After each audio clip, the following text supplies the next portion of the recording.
बहुत सारे लोगों के अंदर मिथ है, बहुत सारे मिथ, जिसमें से एक मिथ है कि वैक्सीन एक्चुअली अच्छे हैं या नहीं अच्छे हैं। अगर अच्छे हैं तो कौन से वैक्सीन कंपलसरी है जो हर बच्चों को देने ही चाहिए? मैडम, मैं ये सवाल ये पूछूंगा, क्या हेलमेट पहनना जरूरी है? एब्सोल्युटली।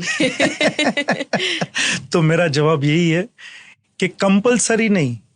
आपको जितने भी वैक्सीन अवेलेबल है, लाखों बीमारी, लाखों वैक्सीन नहीं, कुछ ही वैक्सीन। मलेरिया से इतनी डेथ होती है, मलेरिया की वैक्सीन नहीं बनी। डेंगू से इतनी डेथ होती है, डेंगू की वैक्सीन नहीं बनी है। तो ऐसी बहुत सारी बीमारी जिसकी वजह से इतनी डेथ्स हो रही है, फिर भी वैक्सीन नहीं बनी है। तो जितनी वैक्सीन अवेलेबल है अपने पास, इतना साइंस एडवांस होकर रिसर्च करके, इतनी रिसर्च करने के बाद वैक्सीन बनाई जाती है, तो लेनी ही चाहिए। वैक्सीन करता क्या है?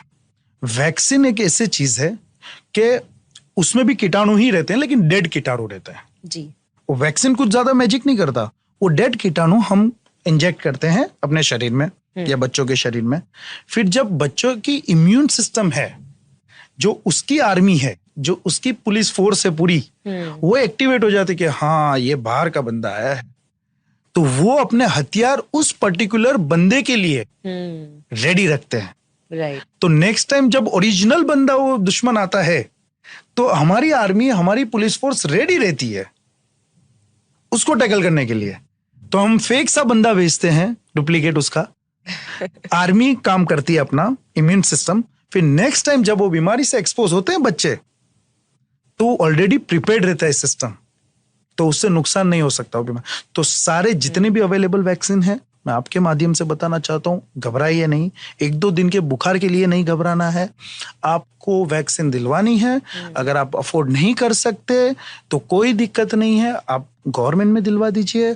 अगर आप अफोर्ड कर सकते हैं तो कोई आप प्राइवेट में दिलवा दीजिए। बहुत अच्छे से एक्सप्लेन किया आपने कि वैक्सीन क्या करता है। और प्राइवेट और गवर्नमेंट, ये भी लोगों को कंफ्यूजन होता है कि कौन सा बेटर, और आपने जवाब दिया कि अगर अफोर्ड कर सकते हैं तो प्राइवेट जाए। It's our choice. It's our choice. लेकिन कुछ वैक्सीन है जो अलग अलग सरकारों में, अलग अलग राज्यों में अवेलेबल, गवर्नमेंट शेड्यूल में नहीं है, लेकिन अभी तो बहुत सारी उन लोग ने इंक्लूड कर दी है, पहले तो उतनी भी नहीं थी। तो government is doing a wonderful job अभी तो हेल्थ को लेके, लेकिन उन्होंने काफी चीजें ऐड की है जो फिर भी नहीं है कुछ वैक्सीन्स।